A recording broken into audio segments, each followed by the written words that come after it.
എല്ലാവർക്കും നമസ്കാരം. എൻ്റെ പേര് കവിത പ്ലസ് ചാനലിലേക്ക് എല്ലാവർക്കും സ്വാഗതം. ഞാൻ എൻ്റെ അനുഭവങ്ങൾ, ക്യാൻസർ അനുഭവങ്ങളാണല്ലോ നിങ്ങളോട് പറഞ്ഞുകൊണ്ടിരിക്കുന്നത്.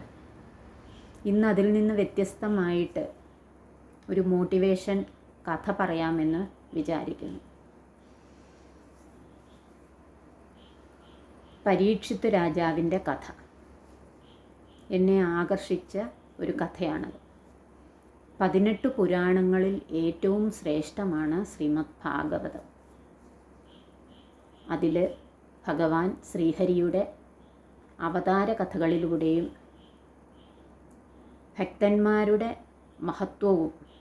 മഹത്വത്തിലൂടെയും ഭക്തന്മാരുടെ കഥകളിലൂടെയും ആണതുള്ളത്. അതിൽ വളരെ പ്രധാനപ്പെട്ട ഒരു കഥയാണ് പരീക്ഷിത്തിൻ്റേത്. പാണ്ഡവ വംശത്തിൽ അർജുനൻ്റെ പൗത്രനും അഭിമന്യുവിൻ്റെ പുത്രനും ആണ് പരീക്ഷിത്ത്. അദ്ദേഹത്തിൻ്റെ അമ്മ ഉത്തരയാണ്. കുരുക്ഷേത്ര യുദ്ധത്തിനു ശേഷം പാണ്ഡവർ നാടുവിട്ടപ്പോൾ കുരുവംശത്തിൻ്റെ രാജാവായി പരീക്ഷിത്ത് രാജാവ്. അദ്ദേഹത്തിന് നായാട്ട് ഭയങ്കര ഇഷ്ടമായിരുന്നു. ഒരു ദിവസം മഹാവനത്തിൽ നായാട്ടിന് ശേഷം തിരിച്ച് ക്ഷീണിച്ച് തളർന്നു വന്ന് അടുത്ത് കണ്ട ആശ്രമത്തിൽ കയറി. അവിടെ ശമീക മഹർഷി തപസ് ചെയ്യുകയാണ്. അദ്ദേഹത്തിനോട് രാജാവ് വെള്ളം ചോദിക്കുന്നു.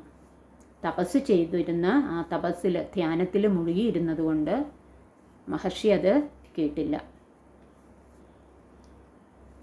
തന്നെ മനഃപൂർവ്വം ശ്രദ്ധിക്കാത്തതാണെന്ന് കരുതി രാജാവ് അടുത്ത് കിടന്ന ഒരു ചത്ത പാമ്പിനെ തൻ്റെ വില്ലുകൊണ്ട് തോണ്ടി മഹർഷിയുടെ കഴുത്തിലിടുന്നു.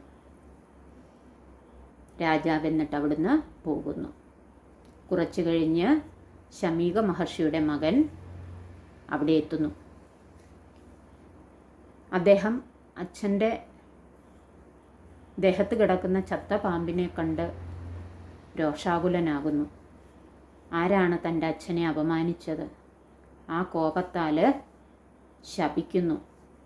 7 ദിവസത്തിനകം ഉഗ്രവിഷമുള്ള തക്ഷകൻ കുത്തി ആള് മരിക്കട്ടെ എന്ന്, പാമ്പിട്ട ആള് മരിക്കട്ടെ എന്ന് ശപിക്കുന്നു. പരീക്ഷിത്ത് ഇത് അറിയുന്നു. അദ്ദേഹത്തിൻ്റെ ജീവിതം താളം തെറ്റിയില്ല, പേടി പ്രകടിപ്പിച്ചില്ല. രാജ്യം ഉപേക്ഷിച്ച് അദ്ദേഹം ഗംഗാതീരത്തേക്ക് പോകുന്നു. ഗംഗാതീരത്ത് വച്ച് ശുഗമുനിയെ കാണുന്നു. ശുഗമുനിയോട് പരീക്ഷിത്ത് രാജാവ് ചോദിക്കുന്നു, ഇനി 7 ദിവസമേ ഉള്ളൂ മരണത്തിന്. ഈ മരണത്തിന് മുന്നേ ഞാൻ എന്ത് ചെയ്യണം? ശുഗമുനി ശ്രീമദ് ഭാഗവതത്തിലെ ഭഗവാൻ വിഷ്ണുവിൻ്റെ അവതാര കഥകളും ശ്രീഹരിയുടെ അവതാര കഥകളും ഭക്തിമഹത്വവും അനിത്യതയുടെ മനസ്സിലാക്കലും എല്ലാം പറഞ്ഞു കൊടുക്കുന്നു. രാജാവ് സ്നേഹത്തിൻ്റെ ആ ചൈതന്യത്തിൽ ആ സന്തോഷത്തോടെ തൻ്റെ ശരീരം വെടിഞ്ഞ് ആത്മപദത്തിലേക്ക്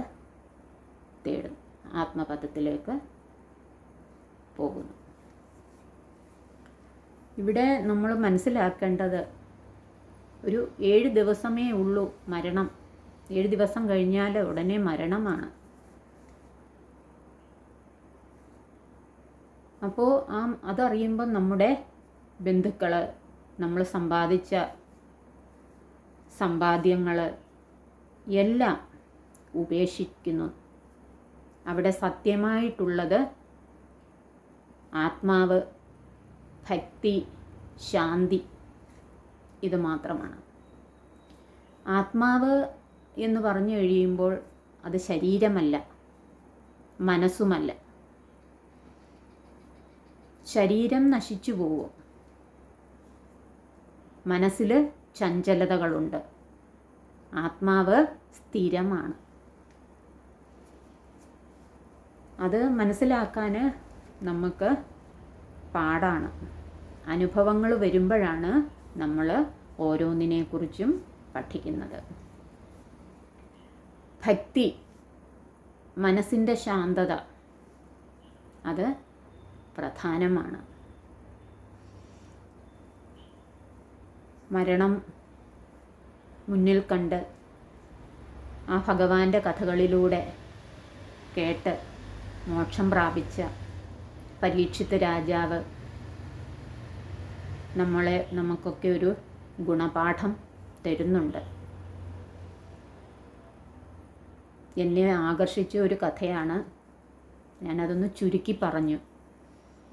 എല്ലാവർക്കും മനസ്സിലായി കാണുമെന്ന് വിചാരിക്കുന്നു. ഇഷ്ടപ്പെട്ടെങ്കിൽ ഷെയർ ചെയ്യുക, സബ്സ്ക്രൈബ് ചെയ്യുക. ഒരു ശ്രമമാണേ. ഓക്കേ.